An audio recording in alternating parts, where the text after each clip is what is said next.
दोस्तों आपने नोटिस किया होगा कि पिछले कुछ सालों में हर बड़ी खबर या तो किसी बड़े कॉर्पोरेट स्कैम से जुड़ती है या फिर किसी पॉलिटिकल कंट्रोवर्सी से। अभी हाल फिलहाल में ही अडानी ग्रुप पर सीरियस एलिगेशन लगे और रिपोर्ट्स पब्लिश होते ही कुछ जर्नलिस्ट पर कोर्ट से गैग ऑर्डर यानी चुप रहने का आदेश आ गया। सोचिए, जब पावरफुल कॉर्पोरेट्स और कभी कभी पॉलिटिकल पार्टीज भी जर्नलिज्म को कंट्रोल करने लगे तो क्या जनता तक सच पहुंच पाएगा? क्या डेमोक्रेसी सिर्फ पेपर तक ही रह जाएगी या फिर जर्नलिस्ट अब भी सवाल पूछ पाएंगे? दोस्तों मेरा नाम है आशुतोष और आप हैं सिविल सर्विसेज वाला पे।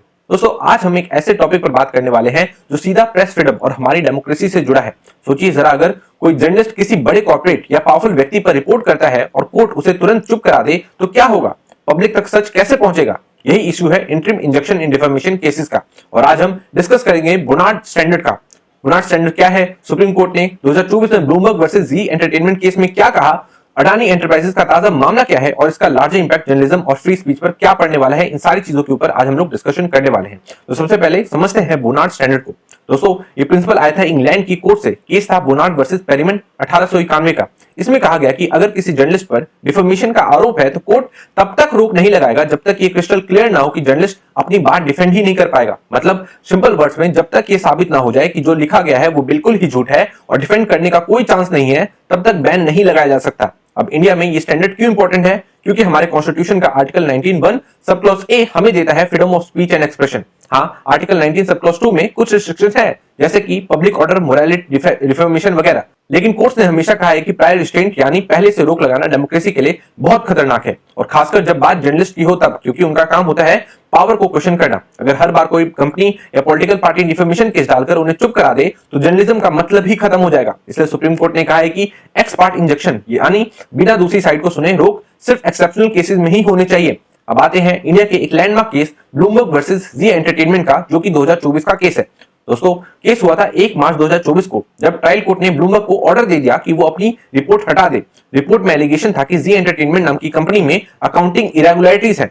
14 मार्च को हाई कोर्ट ने भी इस इंजेक्शन को अपहोल्ड कर दिया, लेकिन सुप्रीम कोर्ट ने 22 मार्च 2024 को इस ऑर्डर को ओवरटर्न किया और 3 बड़ी बातें कही। पहली, हाई थ्रेशोल्ड फॉर इंजेक्शन, किसी भी पब्लिकेशन पर रोक तभी लगेगी जब कंटेंट पाल्पेबली फॉल्स हो या मैलिशियस इंटेंट से लिखा गया हो। Second, criticism of x part orders, बिना जर्नलिस्ट को सुने ऑर्डर पास करना गलत है। थर्ड, पब्लिक इंटरेस्ट जर्नलिज्म को प्रोटेक्ट करना जरूरी है। कोर्ट ने कहा कि जर्नलिज्म पर ऐसे रोक लगाने से डेमोक्रेटिक डिबेट बंद हो जाएगी। ये जजमेंट जर्नलिज्म के लिए एक तरह से प्रोटेक्टिव आर्मर बन गई।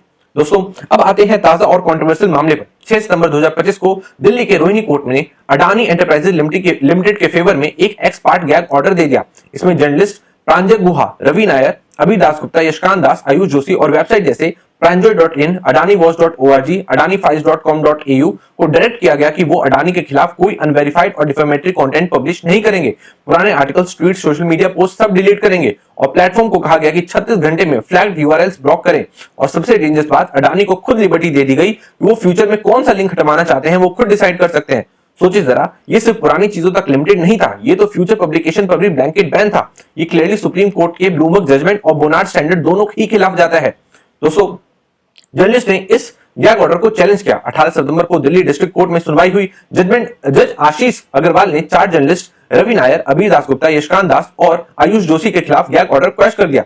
उन्होंने कहा कि जर्नलिस्ट को सुने बिना ऐसा ऑर्डर देना गलत है। कुछ आर्टिकल्स तो 2017 के थे जिन पर अब जाकर रोक लगाना इलॉजिकल है, लेकिन प्रांजल गुहा के केस में अभी भी गैग ऑर्डर बना हुआ है। जज सुनील चौधरी ने ऑर्डर रिजर्व कर लिया है और अगली सुनवाई 22 सितंबर 2025 को होने वाली है। इस दौरान अडानी के लॉयर्स ने जर्नलिस्ट पर आरोप लगाया कि वो चाइना फंडेड है। कोर्ट ने इस बात को ज्यादा सीरियसली नहीं लिया, लेकिन प्रोसीजरल फेयरनेस पर जोर दिया। प्रांजल ने भी स्टेटमेंट दिया कि उनकी रिपोर्टिंग सच है और उन्हें जुडिशरी पर पूरा भरोसा है। दोस्तों अडानी जैसे कॉर्पोरेट अगर कोर्ट का इस्तेमाल कर जर्नलिस्ट को चुप करा देंगे तो ये एक तरह से स्लैप शूट्स होगा, strategic lawsuit against public participation बन जाएगा। दोस्तों एक तरफ सुप्रीम कोर्ट ने 2024 में ब्लूमबर्ग केस में साफ कहा था कि एक्स पार्ट इंजेक्शन रेयर होना चाहिए, दूसरी तरफ ट्रायल कोर्ट अभी भी ऐसे ऑर्डर्स पास कर रही है।